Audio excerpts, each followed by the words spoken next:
Bem, pessoal, retornando aqui para mais uma aula, e como eu havia combinado com vocês, o objetivo da aula de hoje é obter uma expressão geral para o trabalho, utilizando a expressão que nós obtivemos na aula passada, em que nós calculamos o trabalho de uma força constante apontado para qualquer direção.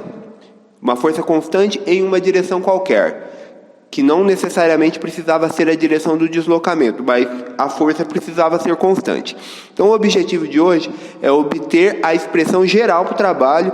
Essa expressão ela é muito importante, ela nos acompanha em toda a física, e passando por todas as áreas. Tá bem? Então, uma boa aula a todos.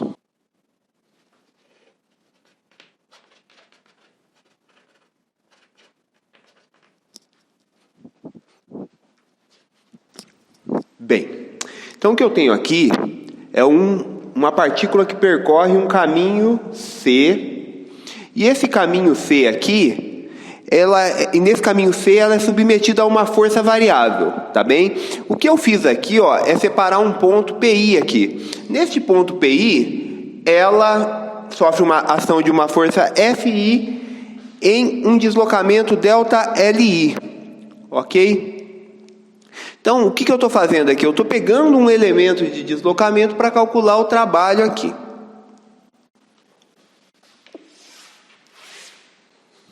Então, o trabalho nesse deslocamento ΔLI, ele pode ser calculado da seguinte forma. Então, o trabalho nesse deslocamento, a expressão aproximada, tá? Não a expressão exata para o trabalho. Nesse deslocamento ΔLI, vai ser o produto escalar entre a força e o deslocamento. A pergunta é, o que é necessário fazer para que este valor aproximado ele se torne um valor exato? Primeiro, vocês concordam comigo que ΔLI é um elemento de deslocamento que se aproxima à trajetória, mas não é igual à trajetória. Então, para que eu faça que ΔLI coincida com a trajetória, eu tenho que diminuir ele o tanto que for possível. E, consequentemente, diminuindo ΔLI o tanto que for possível, o meu FI ele se torna constante, porque o ΔLI vai ser tão pequeno que a variação da força nesse deslocamento ela é desprezível, ou seja, constante. Então essa foi a ideia fantástica de Newton, né, quando desenvolveu o cálculo, tá bom? Então, basicamente, para nós conseguirmos calcular o trabalho nesse deslocamento P1, P2, eu tenho que dividir esse deslocamento em elementos infinitesimais de deslocamento, calcular o trabalho em cada elemento de deslocamento e somar. Então, basicamente é isso, né? Então, o meu trabalho aqui de P1 até P2, ele pode ser escrito como uma somatória em I de FI escalar ΔLI. ΔLI é um vetor. Agora, eu posso melhorar essa conta. Melhorar de que maneira? Diminuindo o meu ΔLI. Então, é isso que eu irei fazer agora, tá? Então, diminuindo o meu ΔLI, eu posso passar de um limite em que eu tenho deslocamentos discretos e passo por um contínuo de deslocamentos, tá bom? Então eu passo no limite do discreto para contínuo e é isso que eu irei fazer agora.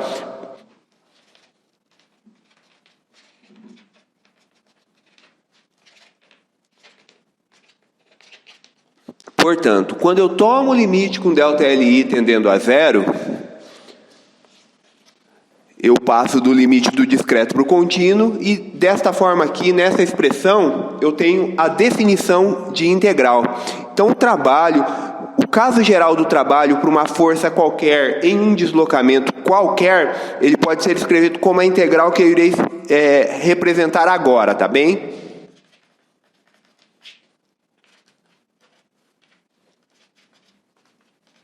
Então, esta integral aqui, ela é uma integral de caminho ou integral de linha, tá?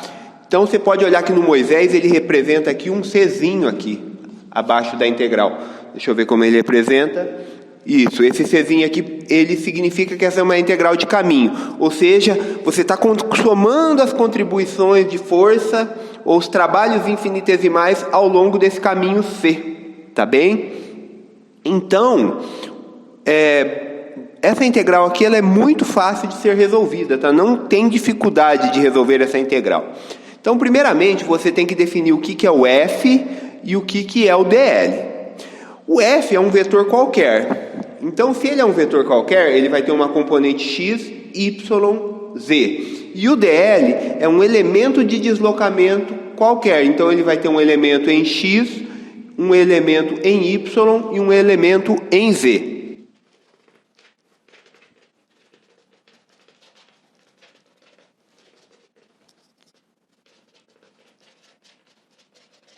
Então, em coordenadas cartesianas, o meu f ele pode ser escrito como fx na direção y, fy na direção j, mais fz na direção k. E o meu dl é dxy, dyj, dzk.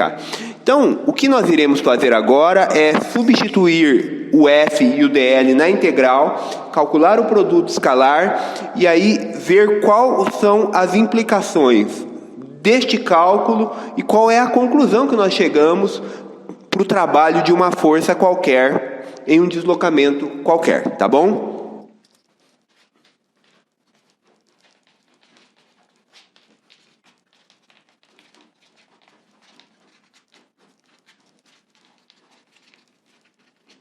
Bem, aqui ficou meio marcadinho, não ficou bom pelo espaço, mas vocês sabem que o meu DL é isso aqui. Então, mesmo não ficando tão fácil de ler, vocês vão conseguir fazer a substituição sem problema algum. Então, agora eu volto num ponto que eu vou tentar fixar no card isso aqui, que é a aula que eu dei sobre produto escalar. Então, eu dei uma aula muito detalhada a respeito de produto escalar e não foi à toa, tá? Foi por causa disso aqui, ó. O produto escalar, ele aparece muito no cálculo do trabalho e nós temos que estar muito bem entendidos a respeito do que é o produto escalar, de como se calcula o produto escalar. E o produto vetorial que eu apresentei de forma detalhada também não foi à toa, foi porque no capítulo de rotações nós iremos usar muito o conceito de produto vetorial, mas por hora aqui nós vamos usar o produto escalar. Então, tomando o produto escalar aqui, nós precisamos lembrar o quê? Que a definição de produto escalar é o módulo de um vetor, módulo de outro vetor e o cosseno do menor ângulo entre eles. Aqui eu tenho vetores unitários i, j, k, obviamente que o módulo é 1. Então, todos os módulos aqui dos vetores unitários valem 1. O que difere um vetor unitário do outro é o ângulo. Então, nós temos que ter em mente que o produto escalar entre vetores paralelos, entre vetores paralelos, ele é 1, e entre vetores perpendiculares é 0. Então, dessa forma aqui, eu posso escrever o trabalho como sendo a integral de P1 até P2 de fx dx mais fy dy mais fz dz. Como eu tenho uma soma aqui e o integrando eu tenho um integrando e entre parênteses uma soma de 3 elementos, eu posso escrever isso como 3 integrais, tá? Não confundam isso com uma integral tripla, tá? Isso aqui não é uma integral tripla, isso aqui é uma soma de 3 integrais. Então é isso que eu irei fazer.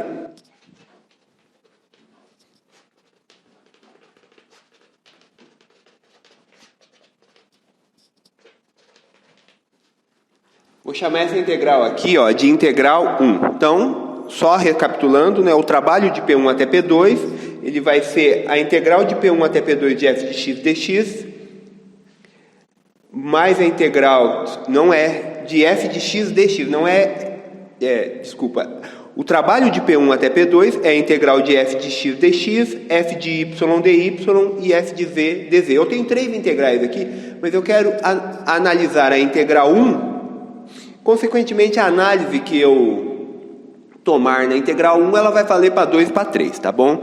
Então, para fecharmos a nossa aula.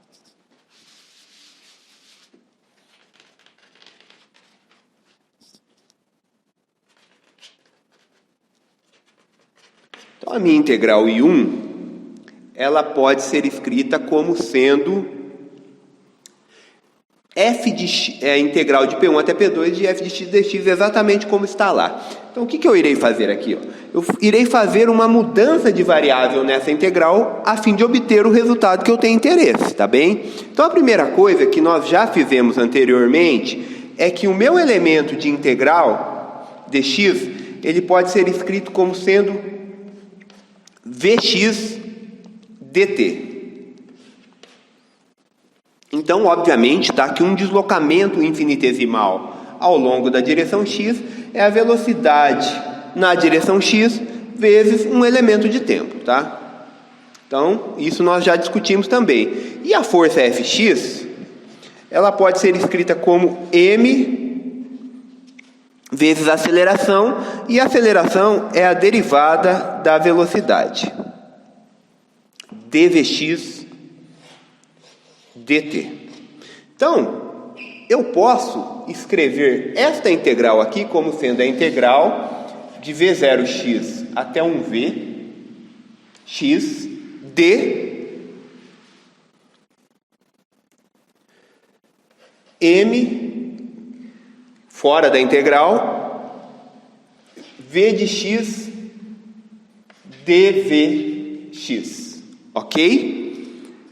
Então, colocando o resultado da integral I1, como nós já calculamos isso, tá? Então, eu vou tentar fixar a aula que nós calculamos aqui no canto superior da tela aqui, para que vocês, caso tenham dúvidas nessa substituição, retornem na aula que eu dei essa substituição, tá bem? E essa integral I1, ela pode ser escrita como sendo meio de mvx quadrado menos meio de m v0x quadrado. E isso corresponde à variação da energia cinética ao longo da direção x, ok? Então agora, repetindo o processo para I2 e 3, que é semelhante, eu posso reescrever o trabalho de P1 até P2. Então, o que vocês devem fazer é repetir este resultado em I2 e 3 e substituir em o trabalho de P1 até P2. Desta forma, a expressão para o trabalho, ela resulta no que eu vou escrever aqui, tá bem?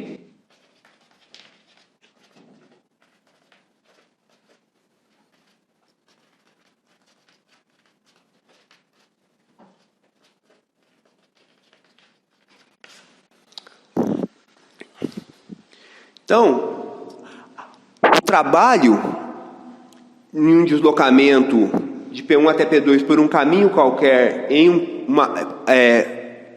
o trabalho de uma força qualquer em um deslocamento P1 até P2 em um caminho qualquer, ele pode ser escrito como essa variação. Mas o que é essa variação, professor?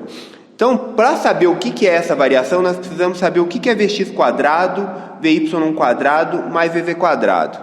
Então, isso nós já fizemos também na aula de vetores, tá? Então, por isso, pessoal, que é importante não deixar arestas, tá?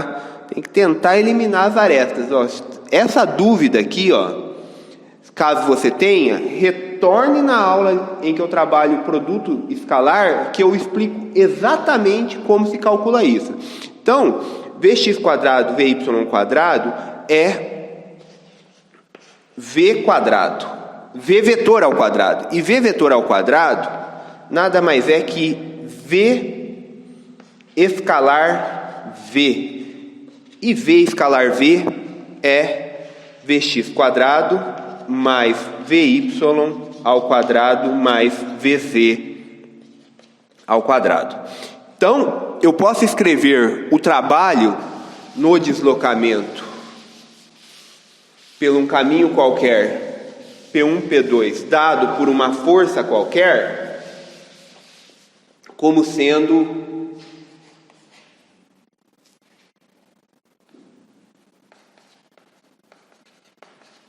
a integral de P1 até P2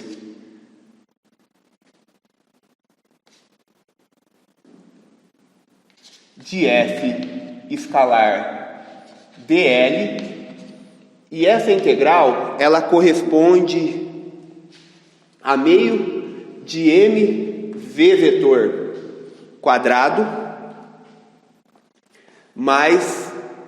menos meio de mv0 vetor quadrado.